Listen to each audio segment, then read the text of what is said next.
of medical research papers? Because it's trying to, the thing isn't there, it's not in the system. Sorry, more research needs to be required. Which is supposed, because it's not in there. Why are we chasing a system that actually isn't helping us? So when I'm in a room full of doctors and they go, well, it works, you know, I go, yes, it works. Why does it work? Because you're doing it. But that doesn't make it objective. Yes, I know. That's the point I'm trying to make. You, as physicians, are making those decisions in front of your patient with a runny nose, that modern science, all its research behind you, has been spending billions of dollars on for you to go, let's see how it is next week. Just give it have an early night. That's the reality. God was not detached from the world that science seeks to know. Indeed, every true step in natural philosophy brings us nearer to a knowledge of first cause. Now, that's mentioned in osteopathy, that first cause. And here is, for this reason, to be highly valued. It will enlarge the bounds of moral philosophy also, inasmuch as, so far as we can know by natural philosophy, what is first cause. Because we're looking at in osteopathy the first causes, principles, first principles. What power he has over us, he with a capital H, the prime mover, and what benefits we receive from him. So far, our duty towards him, as well as that towards one another, will appear in the light of nature. So basically what we're saying is, science has been told us it's about numbers. It's not about numbers. It's about God. It's about religion. It's about proving the existence of God by separating mind from matter. This is Edwin Burt from 1925. The foundations of science are metaphysical. Galileo said, there are three things to science. You're going to love this. Number one, intuition, which we're going to touch on in a minute. Number two, experiment. And number three, communication of the ideas. What modern science did through its writing, it took number one and went, gone. It was there at the beginning of modern science. Intuition was the first line. And Burt wrote about this in 1925. They wrote it out in the books. So, present practice, osteopathy is in a Newtonian style at the moment. We've got to change this. Now, examples of this Newtonian style. When I say Newtonian, I also include Descartes, this Cartesian, Newtonian dance of duality. We keep looking for cranial rhythms. We keep trying to quantify. This is the primary qualities. This is Cartesian. Once you start doing that, you take away the personal experience. You take away the central factor in Goethean science, the scientist. Your mode of consciousness is paramount. If you then want to go on and do mathematics, that's fine, but you must start at the beginning. Science does not start at the beginning. It starts halfway down the road. So we're trying to we're trying to prove what we do by using the same system. It won't work. It's the wrong fuel in the engine. This is what Isaac Newton was famous for.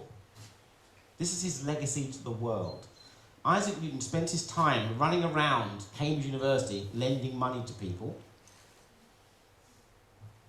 and making sure they didn't outdo him with his money. So what did he do?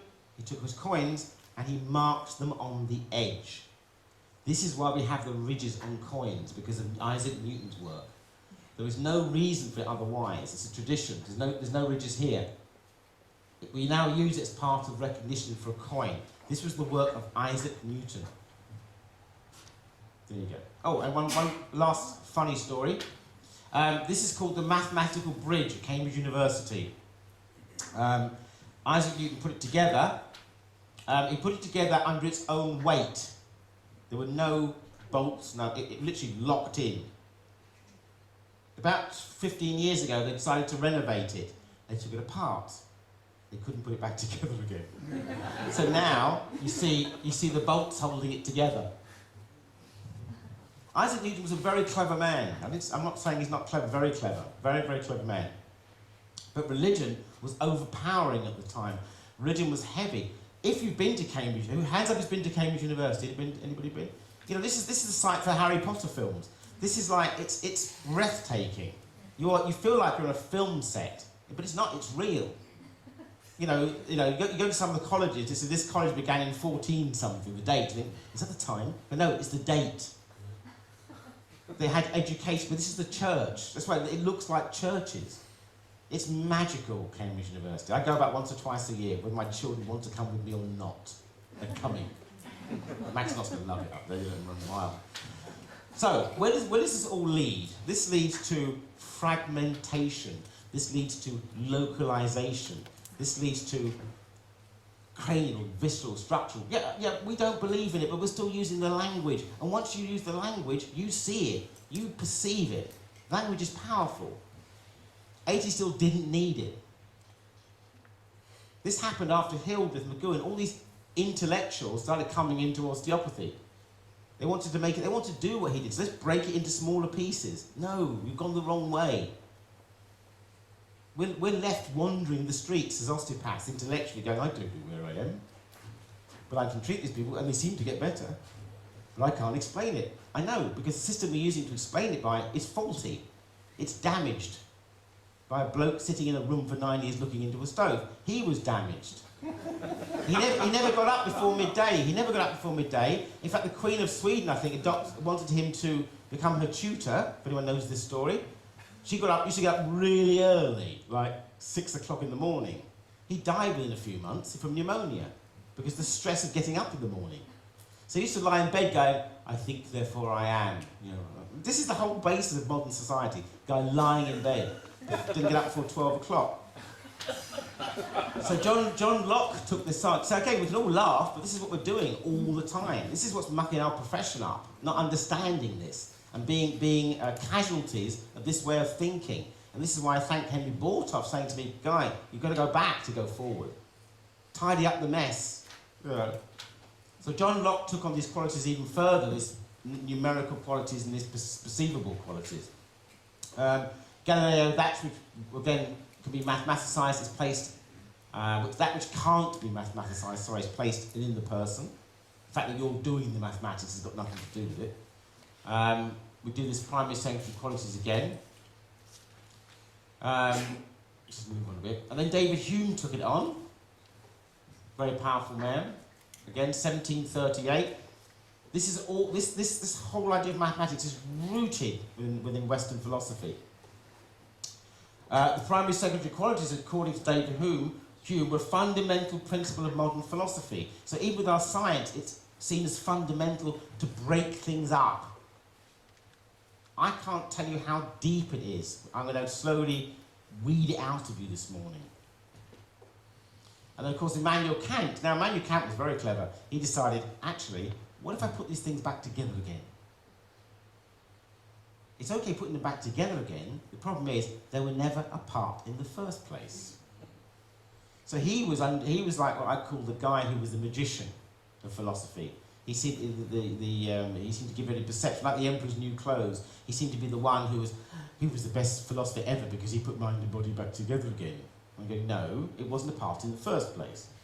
Thomas Reid, the Scottish philosopher. Now, Scottish philosophy went across to America quite heavily. This is what we used to call realism.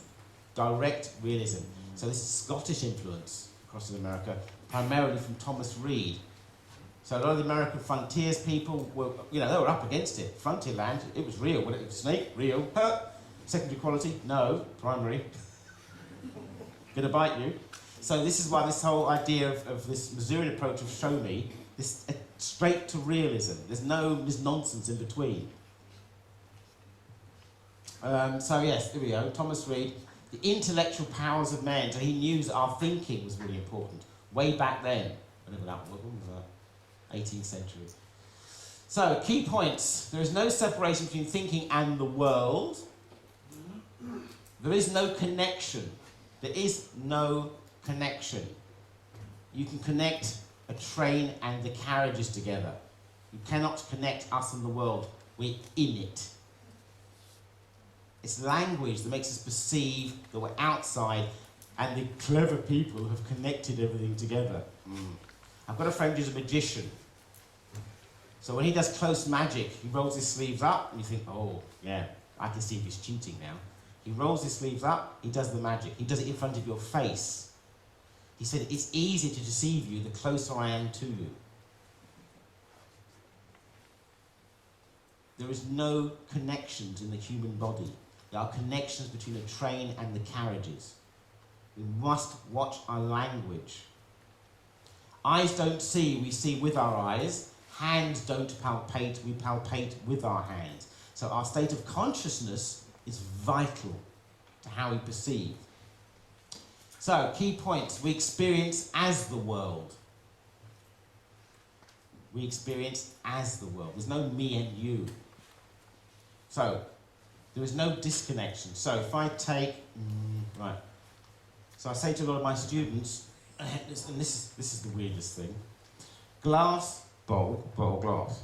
Okay? So, if these things are separate, glass, bottle, okay, then it doesn't matter about distance. Whether they're in Belgium in one part and France, it doesn't matter. Glass, bottle. This is how powerful our language is. Separate. If these things are separate, and I'm going to repeat myself like a broken record, because this is important, if these things are separate, they have nothing to do with each other. Glass, bottle.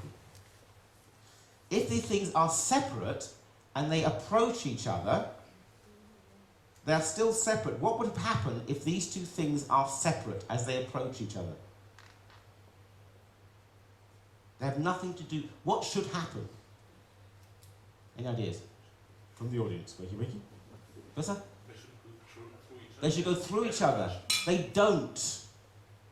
These are not separate. The world is not separate. There is no connection in the world because there's no dissociation in the world. It's purely language.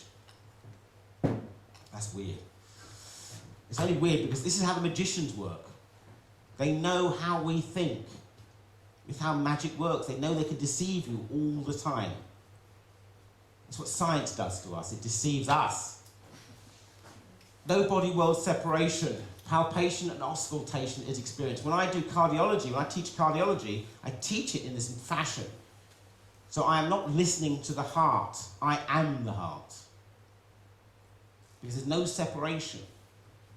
We have to deepen the experience. This is what Still was doing. We can see in Still's work a Goethean methodology. Classic thing, page 20-something in Hildreth's The Lengthening Shadow of 80 Still, when the boy gets an as and done his knee in. Right. So what happens is, yeah, sorry? It swells up in that's it. They were about 2 or 3 doctors about to amputate. Along comes Dr. Still, just going to make this short. Along comes Dr. Still, looks at it, examines the knee, that's it. He examines the boy's knee, goes over, pat over his head, feet up, they think he's gone to sleep. Now what Still's doing is what Goethe called exact sensorial imagination. He's deepening the experience. He's not going into the patient. This is where we make the mistake. The patient is not an object of containment. The patient should be used as a phenomenon of experience. So he is deepening his experience. He's concentrating. He's not finishing the act. He sits there, feet up, and they think he's gone to sleep, don't they? They think, they think he's gone to sleep. That's the method. He pops up, he goes, fiddle, fiddle, fiddle, he goes, right, okay, off we go. Next morning, swelling's gone down, leg saved. That's the methodology. But everyone keeps looking at its hand, or what technique does he use? Doesn't matter. The key to osteopathic understanding through Borthoff, through Goethe, is the deepening of experience. Making it deeper within yourselves. This is what scientists do. This is what people do. We call it emotion. Call it what you want. We're going to go over that again. It's not the finished act. Once you label something as technique,